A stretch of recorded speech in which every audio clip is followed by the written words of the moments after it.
मुल्क भर में सैलाब की जो है वो तबाहकारियाँ जो है वो जारी हैं। तो इस वक्त हमारे साथ एक ऐसी खातून मौजूद हैं जिन्होंने बलूचिस्तान से लेकर सिंध तक का सफ़र किया। उन्होंने वो मनाजिर अपनी आँख से देखे। सिर्फ लोगों ने अपने प्यारों को नहीं गवाया कि अपने कई ख्वाब भी उन्होंने गवा दिए। लोग अपने सर पीट रहे थे क्योंकि उन्होंने तिनका तिनका जमा करके अपने आशियाने बनाए थे। लोगों के घर टूट चुके थे लेकिन फिर भी वो अपने घरों को छोड़ने को तैयार नहीं थे। कब ये पानी उतरे और दोबारा से वो अपने आशियानों को जो है वो जोड़ना शुरू कर दें। फसलें पानी में डूब चुकी थी लेकिन लोग चरपाइयाँ डालकर वहीं बैठे थे। 5 दिन से भूखी बच्ची जो है वो अपने माँ बाप के हाथों में दम तोड़ गई।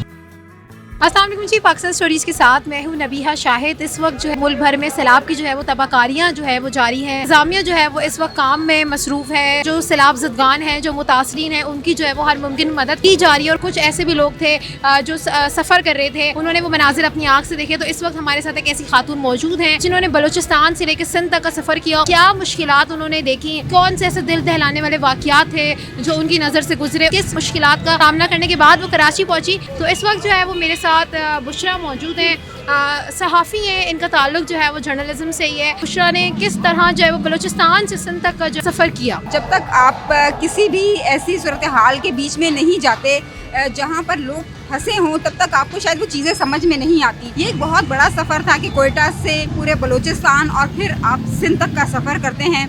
चूँकि इस सारी सिचुएशन में मैं खुद फंस गई, किसी जगह पे स्टक हो जाते हैं तो वहाँ आप कुछ स्टे भी करते हैं और उस स्टे के दौरान कई लोग ऐसे जो वहाँ फंसे हुए होते हैं तो आप फर्दन एक के पास जाके उनकी स्टोरीज़ को जानते हैं। यकीन माने बहुत दुख हुआ लोगों की स्टोरीज़ को देखकर। सिर्फ लोगों ने अपने प्यारों को नहीं गवाया, सिर्फ लोगों ने अपना माल नहीं गवाया, अपने बागात नहीं गवाए, बल्कि अपने कई ख्वाब भी उन्होंने गवा दिए जिसकी दोबारा से तामीर करना या जिसको तकमील तक पहुंचाना जो है अब उनके लिए शायद एक ख्वाब ही वाकई में बन जाए। तो हमने कई स्टोरीज़ ऐसी देखी कि शायद आपके घर भी बन जाएंगे, आपके बागात भी फिर से आबाद हो जाएंगे, आपके माल मवेशी आप नए खरीद लेंगे, लेकिन जो आपने अपने ख्वाबों के महल तामीर किए थे, जो आपकी कई ख्वाहिशात थी, वो अब पूरी नहीं हो सकेंगी। तो वहाँ हमने देखा कि लोग अपने सर पीट रहे थे क्योंकि उन्होंने तिनका तिनका जमा करके अपने आशियाने बनाए थे, अपने घर बनाए थे।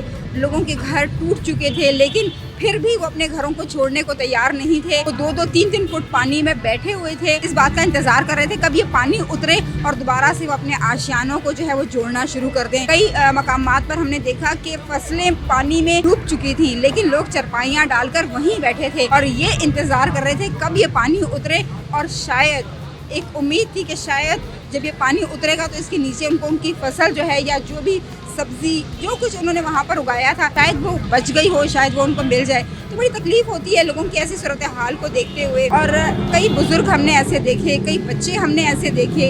एक महफूज मकाम तक जाना उनके लिए काफ़ी मुश्किल का बायस था। जब सखर से कराची की तरफ आ रहे थे तो एक कैंप हमें नज़र आया। हमने सोचा हम जाते हैं और वहाँ रिपोर्टिंग करते हैं क्योंकि वो बड़े एक ऐसी हालत में बैठे थे, कसम कुर्सी की हालत में, कि तरस आ रहा था उन पे। फिर हमने जब वहाँ रिपोर्ट बना ली तो एक बच्चे के ऊपर, नौमौलूद बच्चे के ऊपर मेरी नज़र पड़ी।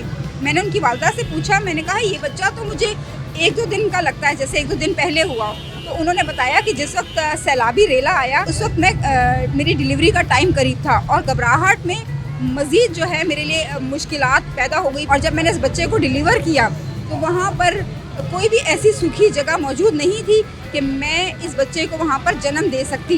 फिर उन्होंने बताया कि किस तरह से लोगों ने उनको अपने हाथों में उठा रखा था। ना पर्दे की कोई जो है फिर पाबंदी रही, ना उस खातून का वहाँ पे कोई ऐसा ट्रीटमेंट उनको मिल सका। लेकिन शायद अल्लाह ने इस बच्चे को बाहिफाजत इस दुनिया में लाना था तो उन्होंने बच्चा डिलीवर किया। और फिर उसके बाद वो उस बच्चे को धूप में लेकर बैठी थी तो वो कह रही थी कि मेरी हालत तो ये है, इसको डिलीवर तो कर दिया, अब इस बच्चे को धूप से बचाने के लिए मेरे पास एक चादर तक मौजूद नहीं है। तो लोगों के पास अब तक जो है रेस्क्यू तो कर लिया गया लेकिन उनकी बहाली के लिए जो इक़दाम हैं वो नहीं किए गए, उनको इमदाद नहीं मिल सकी। और आज आप देखें एक सूरत हाल ये सामने आई कि बलूचिस्तान का एक इलाका है भाग, वहाँ पर इमदादी सामान ना पहुँचने की वजह से, खुराक ना पहुँचने की वजह से 5 दिन से भूखी बच्ची जो है वो अपने माँ बाप के हाथों में दम तोड़ गई। तो आप सोचें वो कैसे मनाजिर होंगे। क्या आप कभी अपने बच्चों को इस तरह से भूख से तड़पता हुआ देख सकते हैं? सोचें उन माँ बाप पर क्या बीत रही होगी। तो ऐसे कई मनाजिर हमने रास्ते में देखे जो बहुत दिल को छू गए और यही देखकर तकलीफ़ होती थी कि काश हमारे पास इतने रिसोर्सेज होते, काश मेरे पास ये ऐसी चीज़ होती कि मैं इनको बचा लेती। लेकिन ये 1, 2, 3, 4 फैमिलियों का मसला नहीं था, ये इस वक्त पूरे सिंध बलूचिस्तान का मसला है। یہ خیبر پختونخوا کا مسئلہ ہے، یہ پنجاب کے جن جن علاقوں میں سیلابی ریلیں گزر رہے ہیں وہاں کا مسئلہ ہے، یہ پورے پاکستان کا مسئلہ ہے جس کو حل ہونا چاہیے۔ گفتگو ہم نے بشریٰ سے سنی اور ان کا یہی کہنا تھا کہ ابھی جو ہے وہ متاثرین ایسے ہیں جو امداد کے منتظر ہیں، تو میں بھی اپنے ویور سے یہی ریکویسٹ کروں گی کہ جہاں جہاں ممکن ہو سکتا ہے جو سیلاب زدگان ہیں ان کی مدد کی جائے اور ہر ممکن ان کے ساتھ جو ہے وہ تعاون کیا جائے۔